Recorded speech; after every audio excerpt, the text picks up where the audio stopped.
Hello, good evening. आज हम लोग बात कर रहे हैं जो पटवार की जो सीरीज अपनी चल रही थी आर्ट एंड कल्चर की, उसके बारे में हम लोग बात कर रहे हैं। पटवार की क्लास यहाँ पर हमारी क्लास नंबर रहेगी 2।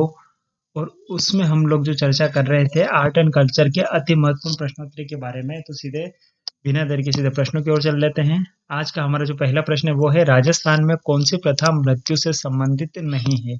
यह आपको बताना है कि मृत्यु से संबंधित नहीं है, ये आपको ध्यान रखना है। तो पहली है पगड़ी की रस्म, उठावना, बाल मुंडवाना या फिर जुआजुई। तो यहाँ पर हमारा करेक्ट आंसर होगा वो होगा ऑप्शन नंबर 4 यानी कि जुआजुई। अगला प्रश्न हमारा, मेवाड़ के महाराणा किसके उपासक थे एवं उसी के नाम पर शासन किया करते थे, यह आपको बताना है ना। यहाँ पर है उन्हीं के नाम पर, है ना, उन्हीं के नाम पर शासन किया करते थे। एकलिंग जी, चामुंडा माता, मल्लीनाथ जी या फिर करणी माता। तो यहाँ पर हमारा ऑप्शन होगा ऑप्शन नंबर 1 यानी कि एकलिंग जी, जो उदयपुर जिले के अंतर्गत आते हैं, है ना। अगला प्रश्न हमारा, मारवाड़ी बोली का साहित्यिक रूप है अपभ्रंश, देवनागरी, डिंगल या फिर संस्कृत। तो यहाँ पर जो करेक्ट आंसर होगा वो होगा ऑप्शन नंबर 3 यानी कि डिंगल। यानी मारवाड़ी बोली इसी का एक साहित्यिक रूप है। अगला प्रश्न, जोधपुरी कोट पैंट को दर्जा दिया गया है, यानी कि जोधपुरी कोट पैंट जो है उसको दर्जा किसका दिया गया है, ये आपको बताना है। ऑप्शन नंबर 1 राष्ट्रीय पोशाक का, अंतरराष्ट्रीय पोशाक का, ऑस्कर समारोह पुरस्कार का या फिर मेडिकल गार्डन का। तो यहाँ पर हमारा करेक्ट आंसर होगा राष्ट्रीय पोशाक का, यानी कि राष्ट्रीय पोशाक का किसका दर्जा गया है, जोधपुरी कोट पैंट को। अगला प्रश्न यहाँ पर, दारी संस्कार राजस्थान की किस जनजाति में प्रचलित है, यानी कि ये जो संस्कार होता है ये कौन सी जनजाति के अंतर्गत प्रचलित है, यह आपको बताना है। Option number 1 Garasia, option number B Meena, C Saharia या फिर डी भील। तो यहाँ पर जो करेक्ट आंसर होगा वो होगा ऑप्शन नंबर 3 यानी कि सहरिया जनजाति के लिए। कौन सा युग्म असंगत है, जीण माता सीकर, त्रिपुरा सुंदरी बांसवाड़ा, ये करेक्ट है। ज्वाला माता जोधपुर, बताइए ये करेक्ट है या नहीं है। जीण माता सीकर में है, ये भी करेक्ट है। दधी माता जो नागौर में है, ये भी करेक्ट है। तो यहाँ पर करेक्ट कौन सा नहीं है, ज्वाला माता जोधपुर, ये करेक्ट नहीं है। तो करेक्ट आंसर क्या हो जाएगा, ऑप्शन नंबर 3। अगला प्रश्न की बात कर रहे हैं, जाल वृक्ष और मोरपंख को किस संप्रदाय के अनुयायी पवित्र मानते हैं। जाल वृक्ष और मोरपंख जो है उसको कौन से संप्रदाय के लोग वहां पर पवित्र मानते हैं। ऑप्शन नंबर 1 विष्णु संप्रदाय, दादू पंथ, जसनाती संप्रदाय या फिर लालदासी संप्रदाय। तो यहाँ पर जो करेक्ट आंसर होगा वो होगा ऑप्शन नंबर 3 यानी कि जसनाती संप्रदाय। अगला प्रश्न, जंब सागर का संबंध किस संप्रदाय से है। बिश्नोई संप्रदाय, निम्पार्क संप्रदाय, दादूपंथी या फिर राम स्नेही संप्रदाय। तो यहाँ पर जो करेक्ट आंसर होगा वो होगा ऑप्शन नंबर 1 यानी कि बिश्नोई संप्रदाय का।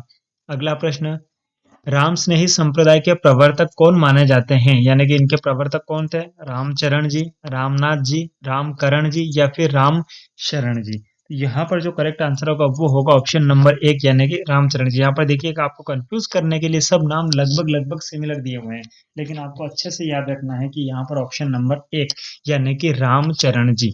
अगला प्रश्न यहाँ पर देखेंगे, 10वां प्रश्न, जीवन भर दूल्हे के वेश में रहते हुए दादू के उपदेशों का बखान करने वाले संत का नाम बताइए।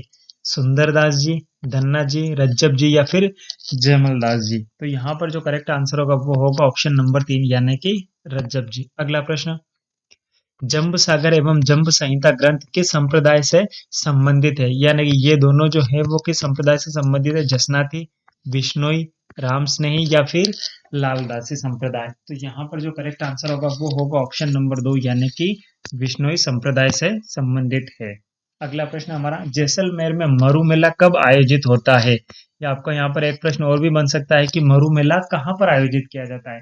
तो उसका करेक्ट आंसर होगा जैसलमेर। और यहाँ पर पूछा गया है कि जैसलमेर में मरु मेला कब आयोजित होता है, यानी कि कौन से महीने के अंतर्गत होता है। यहाँ पर माध्य नहीं है, यहाँ पर माघ है ना। माघ, फाल्गुन, पोष या फिर कार्तिक। तो यहाँ पर करेक्ट आंसर होगा ऑप्शन नंबर 1 यानी कि माघ महीने के अंतर्गत यह मेला आयोजित होता है। अगला प्रश्न, कार्तिक पूर्णिमा को आयोजित होने वाले मेले हैं। पुष्कर मेला, चंद्रभागा मेला, कपिल मुनि का मेला या फिर उपरोक्त सभी। तो यहाँ पर जो करेक्ट आंसर होगा वो होगा ऑप्शन नंबर 4 यानी कि उपरोक्त सभी, यानी कि ये उक्त तीनों मेले जो हैं कार्तिक पूर्णिमा को आयोजित किए जाते हैं। अगला प्रश्न हमारा, त्रिपुरा पूर्णिमा कहते हैं, यानी कि त्रिपुरा पूर्णिमा किसको कहते हैं? श्रावण पूर्णिमा को, भाद्रपद पूर्णिमा को, कार्तिक पूर्णिमा को या फिर आश्विन पूर्णिमा को। तो यहाँ पर जो करेक्ट आंसर होगा वो होगा ऑप्शन नंबर 3 यानी कि कार्तिक पूर्णिमा को। अगला प्रश्न, किस दिन मौन व्रत किया जाता है?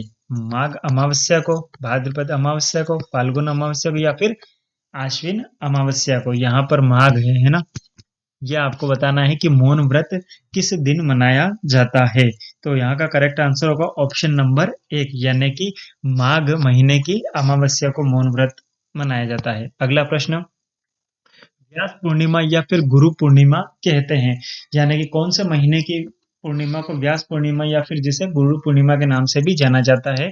आषाढ़ पूर्णिमा, श्रावण पूर्णिमा, भाद्रपद पूर्णिमा या फिर आश्विन पूर्णिमा। तो यहाँ पर करेक्ट आंसर होगा ऑप्शन नंबर 1 यानी कि आषाढ़ माह की पूर्णिमा को व्यास पूर्णिमा या फिर गुरु पूर्णिमा के नाम से भी जाना जाता है। अगला प्रश्न, चालीहा महोत्सव किस समाज द्वारा मनाया जाता है?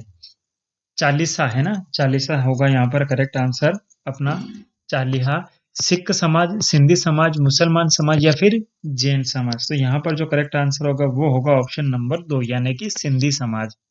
अगला प्रश्न, खालसा पंथ की स्थापना किसने की?